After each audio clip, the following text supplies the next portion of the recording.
Ah, hi. Ano ba yan, bro? Ang dami mong lamig, bro. Ano yung na-expect mo? Sa laki ba naman ang problema ko? Tol, wala kang choice. Kailangan mo si Ronnie. Hindi ko kasi kaya bigay yung gusto niya, bro. Bakit? May feelings ka na ulit para kay Andrea? Nung una kasi gusto ko lang magpakatatay kay Kenneth. Pero nung nakasama ko si Andrea, parang gusto ko mabuo yung pamilya namin. At feeling ko, ganun din siya. Bago niya malaman yung tungkol kay Ronnie. Sa tingin mo, Tol, tatanggapin pa ni Andrea yung tulong niyo kung sakali? Ewan ko. Kung hindi siya mapagbibigyan ng boss niyo. Si Victor? Oo. Umutang daw siya dun eh. Bakit? Tol, kailangan mo pigilan si Andrea. Delikadong tao si Victor, Tol. Baka hindi pa hingin ng bayad.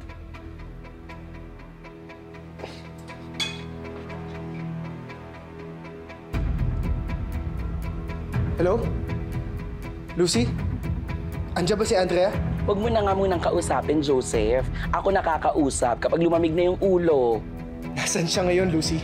Kausap yung boss niya para makahanap siya ng pampa-opera para kay Kenneth. Saan? Sa opisina, saan pa? Tol, sabi.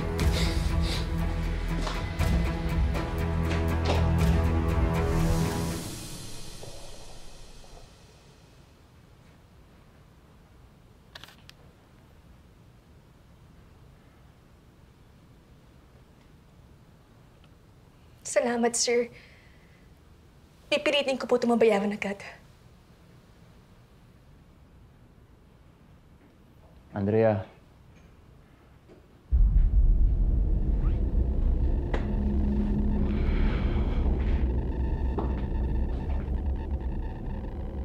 Pwede mo naman ako mabayaran ngayon eh.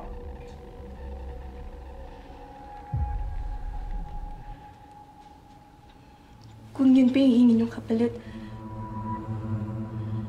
hindi ko pa mapipigay. Even if it means losing your son?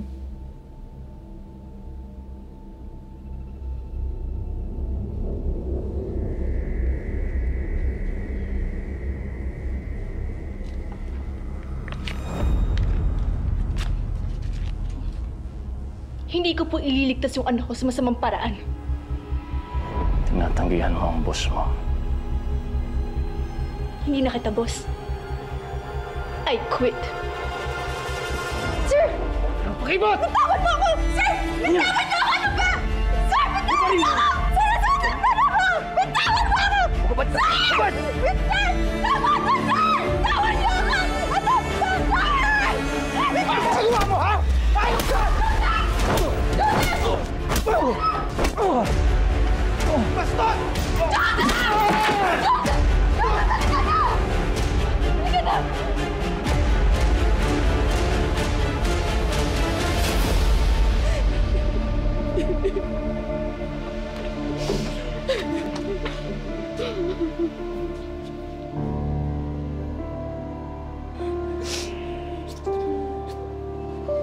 Andrea? Tana.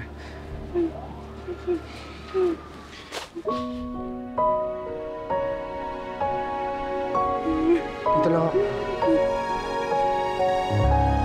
Dito lang ako. Sinubukan ko ngayon lumuhod sa panalangin. Pagkasakali na lang mag-iba't lumihis ang ihip ng hangin.